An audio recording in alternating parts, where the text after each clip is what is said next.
ये एक गेम है इंडोर गेम। इंडोर गेम मतलब खेल दो तरह के होते हैं। जो एक खेल होता है, एक खेल होता है जो बाहर खेलना, जैसे बड़ा मैदान चाहिए खेलने के लिए, घर में नहीं खेल सकते हैं या कम जगह में नहीं खेल सकते हैं, तो उसको बोलते हैं आउटडोर गेम। तो उसमें जैसे क्रिकेट है, फुटबॉल है, हॉकी है, पोलो है, ये सब, गोल्फ है। और ये इंडोर गेम, इंडोर गेम में ये चेस आता है, उसके बाद बैडमिंटन आता है। बैडमिंटन एक छोटा वाला होता है, बड़ा वाला तो मैदान में खेलते हैं। लूडो है, ये सब इंडोर गेम होता है। तो इसी तरह ये चेस जो है, इसको शतरंज बोलते हैं, ये भी एक इंडोर गेम है। तो इस गेम में खेलने की जो खास बात है, पहले समझ लेते हैं इस गेम के बारे में थोड़ा। ये गेम राजाओं का गेम है, इसलिए इसको कहते हैं गेम ऑफ किंग। राजाओं का गेम और गेम का राजा, ये मतलब खेलों का राजा है और राजाओं का खेल जी। इसमें बहुत दिमाग लगता है इस खेल में। तो इसके बारे में हम थोड़ा जानकारी ले लें। इसमें 64 खाने होते हैं जी। इधर ये वाइट है, ब्राउन है, वाइट है, ब्राउन है, तो कुल मिला के 8-8 की लाइन है, 64 खाने होते हैं जी। तो एक युद्ध का मैदान जिस तरह होता है, उसी तरह ये युद्ध का मैदान है। इधर एक राजा है, उसकी पूरी सेना है, इधर राजा रानी और पूरी सेना है, और ये दोनों लड़ने के लिए तैयार है। लेकिन खेल में कुछ नियम होते हैं, जिस तरह जंग में कुछ नियम होते हैं। जंग में जैसे पहले नियम होता था कि शाम को बंद कर देंगे, इतने बजे घंटी बजेगी तो खेल, जैसे जंग बंद हो जाता था, उसी तरह खेल का भी कुछ नियम है जी जी जी। तो सभी के चलने का नियम है कि किस तरह कौन चलेगा। जैसे आगे जो ये सब है 8 पीस जी जी, ये 32 फुट टोटल होती हैं। 16 इधर है, 16 उधर, मोहरे बोलते हैं इनको। आगे जो ये 8 हैं, इनको बोलते हैं पैदल सैनिक। ये पैदल सैनिक है, पैदल चलेंगे। इनके अंदर एक खूबी है, ये आगे चलेंगे, पीछे नहीं आएंगे चाहे मर जाए जी। लेकिन एक चीज़ और है, ये अगर गलती से कहीं मान लो यहाँ पहुँच गए जी, यहाँ से अगर पहुँच गए तो इनका पावर बढ़ जाता है। मान लो कि आपका ये रानी मर चुकी है, तो रानी को आप जिंदा कर सकते हैं। एक खूबी है इसके अंदर, मतलब कमज़ोर भी है और सबसे मजबूत भी हो जाता है। इसलिए उसके बाद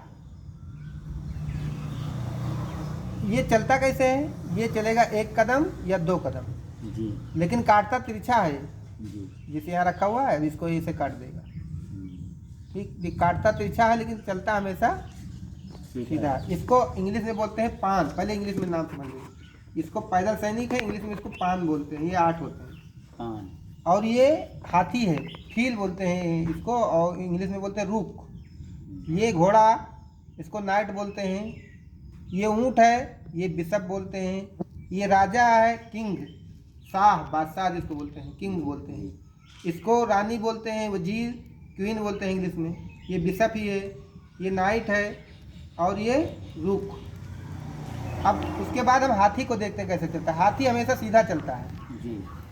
हाथी इतना भारी होता है कि ये मुड़ पाता नहीं ज़्यादा, तो हमेशा सीधा चलेगा, सीधा ही काटता है। जैसे मान लो यहाँ रखा हुआ है, यहाँ ही रखा हो, तो यहाँ से इसके आगे कुछ नहीं होना चाहिए, लेकिन तो यहाँ से ये इसको काट देगा यहाँ तक। अब मान लो कि ये यहाँ है और ये यहाँ रखा हुआ है, तो यहाँ से ये इसको काट सकता है।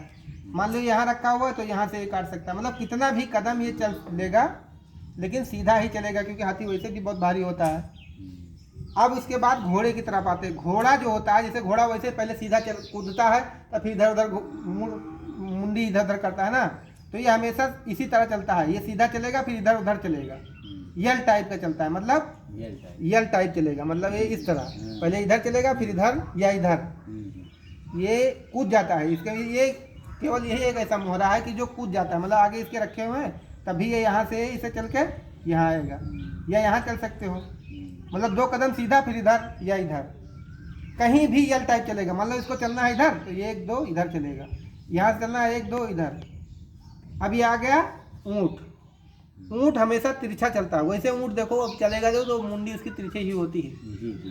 तो ये ऐसे यहाँ से यहाँ चलेगा। अब मान लो कि ये यहाँ से यहाँ तक काट सकता है इसको, ये ठीक है। ऊँट हमेशा तिरछा चलता है। अब आ गया राजा। ये पूरा खेल केवल राजा को बचाने का होता है।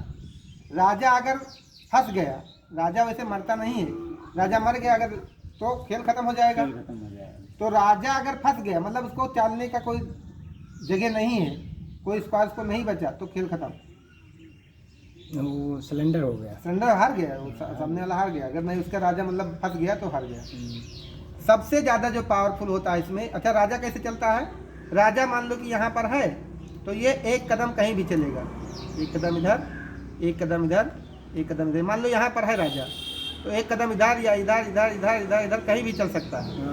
स्वतंत्र। राजा एक चाल स्पेशल चलता है, कभी कभी वो स्पेशल चाल राजा के लिए होता है केवल, उसमें ये शर्त है, जैसे मान लो कि राजा यहाँ पर है, ये दोनों जगह खाली है, तो यहाँ पर एक राजा इस तरह चल लेगा कि दोनों जो मोहरे हैं ये एक साथ में चल लेंगे। कैसे, ये इधर यहाँ आ जाएगा, ये इधर यहाँ, ये दोनों एक साथ चलते हैं, इसको बोलते हैं कैसलिंग करना।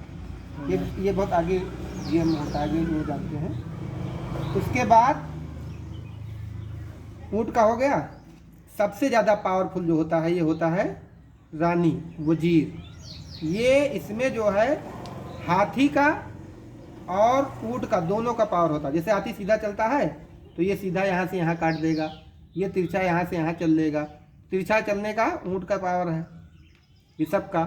तो ये हमेशा मतलब कि इसका दोनों का पावर होता है। घोड़े का नहीं, घोड़ा कूद नहीं सकता है ना, ये कूद नहीं सकता। घोड़ा कूद भी जाता है, केवल घोड़ा ही कूद जाता है, इसलिए कूद नहीं पाता है, इसलिए घोड़े का पावर इसमें नहीं। सबसे मेन पावर होता है ये रानी का। अगर रानी है तो समझ लो खेल जीतने की संभावना है। ठीक है।